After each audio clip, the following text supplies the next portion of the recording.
The chair recognizes the honourable member for Fox Hill. Yeah, Mr. Speaker, thank you very much. During the course of Monday's debate, I was away in the afternoon, and my apologies for that, but I had some business outside the island. There was an intervention by the Member of Parliament for Montague, and in the course of that debate, one of the aspects that he covered was the question of travel, and in particular travel to South Africa. And I think the words to the effect that couldn't understand what going to South Africa, or what could you learn from going down to South Africa. So I'd like to rise. I would have, had I been in the House, arisen on a point of order with regard to an explanation as to this, because the imputation is somehow that the visit to South Africa was a waste of public funds or public monies. And if I may, I would wish to provide the explanation to the member for it. The visit to South Africa occurred shortly after the government took office last year. It was a summit of all leaders of countries with African-based populations. And this included the United States and all of the countries in the Caribbean, and Latin America as well. The South African government had been working on this process since before we left office in 2007. It was started by Thabo Mbeki. It was a remit which was given to them by the African Union to incorporate the African diaspora into the work of the African Union, and that the diaspora was supposed to become the additional country, if you will, in the African Union. It was also at the apex, or the end of the Negritude movement, or the movement for African empowerment, which began in the Caribbean in the 19th century, in Trinidad, and spread to the United States through figures like W.E.B. Du Bois, George Padmore, Marcus Garvey. And there were a series of international conferences which took place of people of African descent around the world, some in the Caribbean, some in the United States, others in the United Kingdom. So when the South Africans got the remit, they took it upon themselves to use the resources of their country to pay for these conferences to be held, so that nations of African descent could get together and decide what could be done as a collective to advance the cause of African peoples around the world. The most recent statistics revealed in the country, I believe in the last census, and these were quoted in the Nassau Guardian just last week, revealed that in the last census, 91% of the people in the Commonwealth of the Bahamas identified themselves as black people. The best of our knowledge, information, and belief, black people come from Africa. And so therefore the Bahamas fits in the category of one of those nations of the African diaspora. And as a result of that, we believed in the previous administration, and this was also a policy of the Free National Movement, that the Bahamas should participate in these conferences on the diaspora. So the conference took place in June. The last part of it was supposed to be all heads of government were to come. Because the administration had just changed, the Prime Minister was unable to attend, and I was deputized as the Foreign Minister to represent the country at this diaspora conference.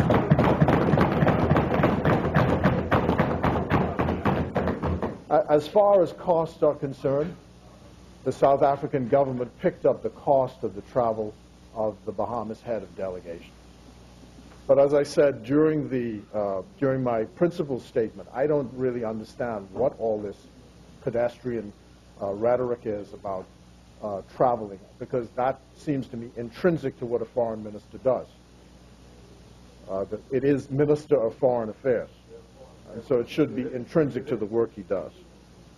But that's the reason. That was the reason for the conference.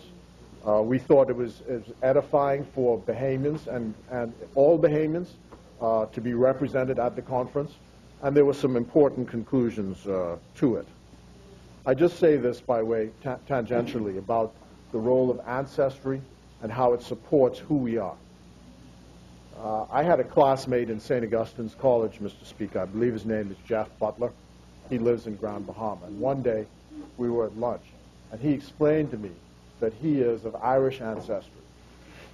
And he says that every year, they mark the 17th of March, I believe it is, as St. Patrick's Day, which is part of his Irish ancestry. And so I think the family even goes back to Ireland, he said. I had never known this. I'd gone to school with him at St. Augustine's. I never knew this. I never knew what his ancestry was. And I said to myself, that's a good thing, because you connect yourself with your past. It helps you know who you are. So I say today to the Member of Parliament for Montague, you know, I'm proud about my ancestry. I'm proud about that. There's nothing I'm ashamed about my ancestry. I want to know more, and I want to be confident that we're all part of a greater world for the betterment of humanity. And we don't want to be raised in a society where kids, and you know, of course, a Member of Parliament for Montague would not have this experience, where people are of African descent, you know, something's wrong with you because your skin is dark, and they're still doing it today. Something's wrong with you because your skin is dark. We want to stop that dead in its tracks. Martin Luther King says it is the content of your character, and that's what we're concerned about. And so that's why we went to the Diaspora Conference. I know it wasn't a waste of time, and I hope that the Member of Parliament for Montague understands the point. Thank you. Very well.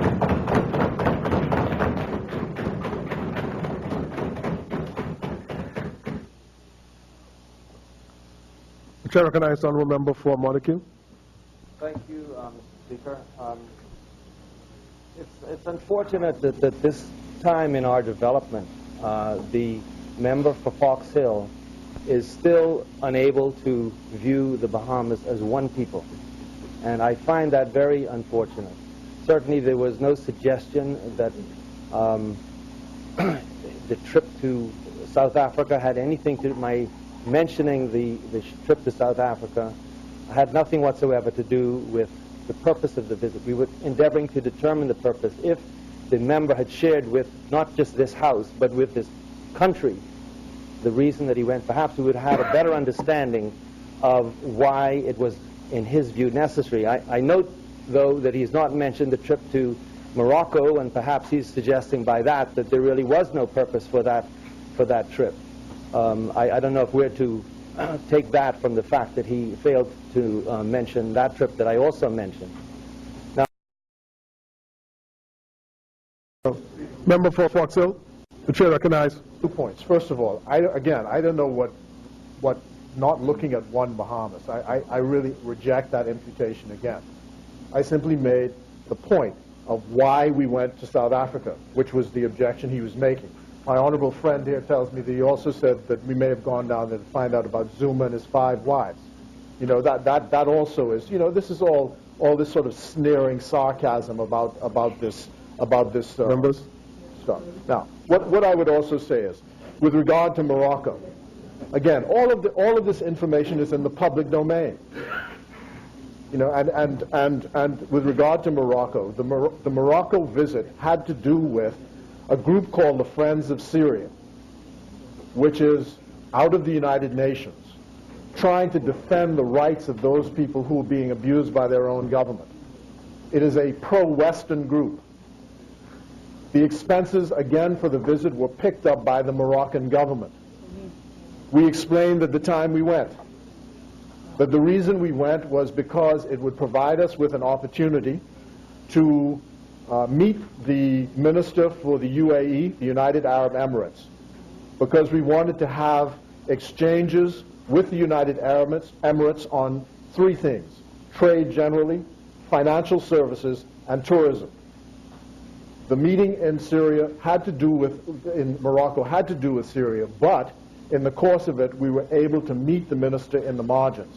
As a result of that comes the cooperation agreement between the 2 countries, and if Cabinet approves, there'll be a subsequent visit to the UAE, because there are business people in the Bahamas who keep pressing us to do something about the relationship between UAE and ourselves, because there's a source of capital in the UAE for the financial services sector to be able to survive.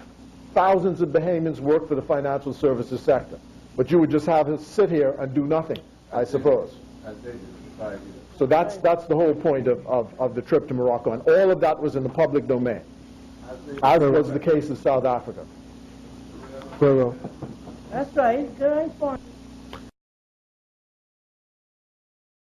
But Mr. Speaker, while I have the floor, I just want to mention one thing. I want to ask the member for Fox Hill.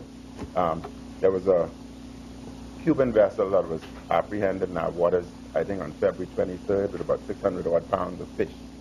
And my understanding is that these individuals were subsequently released with no charge or anything. Yes, we have a vessel, and but normally there's some form of charge. I'd like to know why they were released without any form of charge for 600 pounds of scale fish, not lobster, scale fish. If the member is so inclined, the chair recognizes the member for Fox Hill. Well, the question, I think, the answer is the advice was that no charges should obtain. The evidence, it was evidence-based. The Attorney General's office makes that decision. And so that's the decision. And the persons were released, and the boat is to be released as well. Very well.